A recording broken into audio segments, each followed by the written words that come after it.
Nous sommes le jeudi 28 juillet 2016, vous ne regardez plus vraiment la télévision.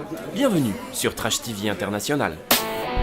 Dans le rat-play marioscopique du jour, nous avons rendez-vous avec Charlotte Gosselin de la compagnie L'Arc Électrique à propos du spectacle Eau de mer. Charlotte, bonjour. Bonjour. Alors vous, Charlotte, vous avez une formation de comédienne et pourtant, vous vous retrouvez à jouer dans des spectacles de marionnettes. Oui, à la sortie de l'ERAC. Donc l'école de comédiens qui se trouve à Cannes. Oui, j'ai rencontré la compagnie Archetal, donc dirigée par Sylvie Haussmann et Greta Brugman. Elles m'ont engagée sur un spectacle qui s'appelait À demain ou la route des six ciels.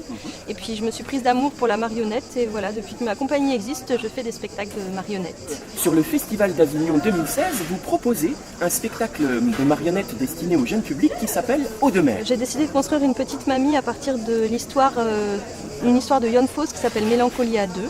Dans cette histoire, en fait, on suit une vieille dame qui vit au bord de la mer du Nord et qui attend en fait son amour de toujours qui est parti depuis des décennies, un grand marin amoureux de voyage. On la voit passer les saisons, avoir ses petites habitudes et être dans cette attente du retour de son amour. Pour raconter cette histoire, vous avez recours au théâtre de marionnettes et à différentes techniques du théâtre de marionnettes.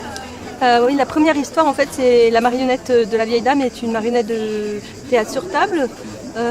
Et puis la deuxième histoire qui est celle d'une petite limace qui va être emportée par l'eau de la pluie et petit à petit arriver à la mer et finir par descendre au fin fond de l'océan. C'est du théâtre d'ombre coloré.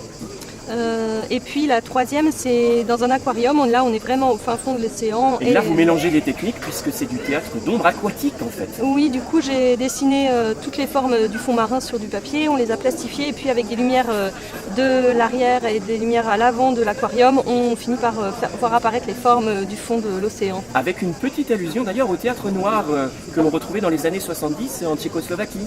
J'avais envie de faire apparaître cette beauté qu'il y a dans les fins fonds de l'océan et qu'on ne connaît pas forcément, où il fait vraiment totalement noir. Et du coup, il y a des poissons qui ont développé une lumière interne pour pouvoir se repérer au fin fond de l'eau. Et j'avais envie que cette lumière-là puisse apparaître sur le plateau. Donc j'utilise de la lumière noire et de la peinture fluorescente pour faire apparaître ces personnages-là. Alors c'est un spectacle que vous destinez au jeune public à partir de 5 ans. Pour vous, il y a une particularité du théâtre jeune public ?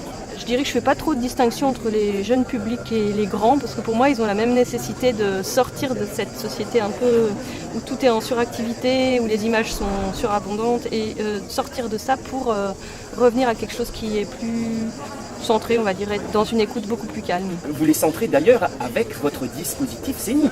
Je voulais qu'ils soient vraiment immergés dans l'eau. Donc les enfants sont au centre et puis les 4 histoires sont disposées sur 4 tables différentes qui sont comme aux 4 points cardinaux de la planète. Et les enfants tournent pour suivre les histoires. Au début, j'avais très peur avant la première de ce que ça allait faire. Et en fait, ils sont très heureux de... Voilà, ils font un quart de tour et puis ils suivent la deuxième histoire. Et ça leur permet aussi de se relâcher et de se détendre entre chaque petite histoire pour se reconcentrer pour la suivante. Eh bien, Charlotte, merci pour toutes ces précisions. Peut-être vous pouvez nous rappeler le lieu et les horaires de votre spectacle au Festival d'Avignon. Alors, ça se passe à Présence Pasteur, à 11h et 16h. Et voilà. Ça s'appelle Eau de mer. Eh bien, merci Charlotte. Merci à vous. C'était Raoul Lala, en direct de Présence Pasteur pour Trash TV International.